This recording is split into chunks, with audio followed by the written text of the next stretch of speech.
Morning with Farah.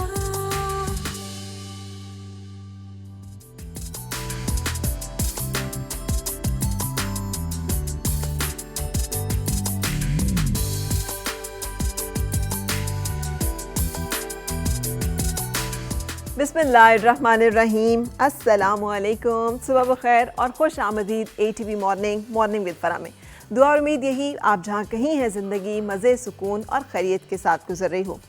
हम अक्सर सोचते हैं ना कि अल्लाह के दोस्त कौन होंगे, वली अल्लाह का कौन है जिसके दिल में तड़प और खोज ना हो कि किसी ऐसे इंसान से मुलाकात हो जिसे अल्लाह की दोस्ती का शर्फ़ और ये क़ुर्ब जो है वो हासिल है कि अल्लाह ताला उनको अपने दोस्तों के लिस्ट में और फहरिस्त में शुमार फरमाते हैं।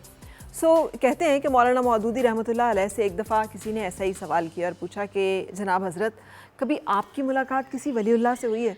तो उन्होंने कहा अभी तो हुई है, कुछ देर पहले वो ट्रेन से सफ़र करके पहुँचे थे। तो उन्होंने कहा अभी तो हुई है? तो उन्होंने कहा जी कहाँ हुई है, कौन थे वो? उन्होंने कहा वही है कि मैं स्टेशन पे उतरा तो सामान उठवाना था, तो देखा बहुत सारे लोग मेरी तरफ दौड़े चले आए, कुली जो होते हैं, और एक पे नज़र पड़ी कि वो बेनियाज इस तमाम दौड़ भाग से नमाज में मशगूल है। तो मौलाना मौदूदी रहमतुल्लाह अलैह फरमाते हैं कि मुझे बड़ा तजस्सुस हुआ कि पता है कि ट्रेन आई है और इसी वक्त पे ही नौकरी का या रोज़गार का या कुछ उजरत कमाने का मौका है, तो वो इतना बेनियाजी से नमाज में मशगूल है, उसे पता भी है कि मुसाफिर सब जो हैं वो चले जाएंगे तो फिर पैसे कहाँ से कमाने हैं, तो इस शख्स से तो मैंने ज़रूर मिलना है और बात करनी है। तो कहते मैंने बाकायदा इंतज़ार किया उसकी नमाज से फ़रागत का, फिर उससे कहा उससे अपना सामान उठवाया। तो जब सामान उसने उठा लिया तो मैंने उससे पूछा कि भाई तुम ये इतनी बेनियाज़ी तुम्हारे अंदर कि तुम्हें पता भी है कि ट्रेन आ गई है और इसी वक्त पे तुम्हें काम मिलने का मौका है और तुम नमाज में मशगूल हो।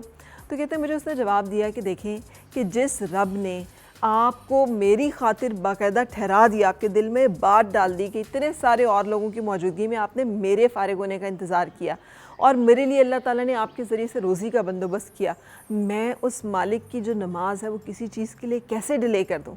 कहते हैं मौलाना मौदूदी रहमतुल्लाह अलैह कि उससे बड़ा वलीउल्लाह कोई और हो सकता है। मुझे ये बात मैंने भी पढ़ी और बहुत ही अच्छी लगी, इसलिए कि ये जो दीन और दुनिया हैंड इन हैंड का जो कॉन्सेप्ट हमें अपनी किताब हिकमत व दानाई से भी मिलता है, कुरान हकीम से भी मिलता नहीं, उसकी अमली एक मिसाल और नमूना है कि आप दुनिया के अंदर रहते हुए ही किस तरह से ना सिर्फ इस अच्छी दुनिया कमा सकते हैं, हलाल रिस्क कमा सकते हैं, बल्कि अपने लिए आखिरत की भी कमाई कर रहे होते हैं।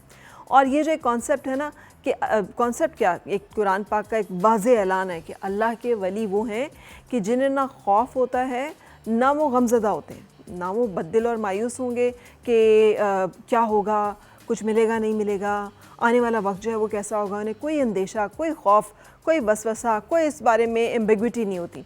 और ना ही उन्हें गम होता है कि जो हो गया हाय वो कैसे हो गया, वो क्यों हो गया, वाई मी, मेरे साथ ऐसा क्यों हुआ, वैसा क्यों हुआ, उसने ये क्यों किया, उसने वो क्यों किया। वो इससे भी बेनियाज होते हैं, इसलिए कि वो अल्लाह की रज़ा में राज़ी होते हैं। जो हुआ मालिक की रज़ा थी, उसकी यही मर्ज़ी थी, चलो अल्हम्दुलिल्लाह। जो होगा मालिक के हाथों में है, तकदीर लिखने वाले ने लिखी हुई है, अल्लाह खैर की लिखे और जो लिखेगा वो हम उस पर राज़ी हैं। जो भी उसकी तरफ से हमारे लिए जो हज़रत मूसा अलैहिस्सलाम की दुआ है ना, रब्बी इन्नी लिमा अंज़लता इलैया मिन खैरिन फ़कीर, ए परवरदिगार जो भी खैर तेरी तरफ से नाजिल हो हम पे, मैं उसका मोहताज हूँ। हम सब मोहताज हैं।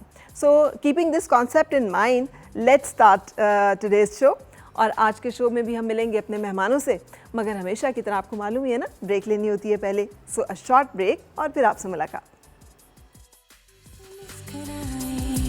और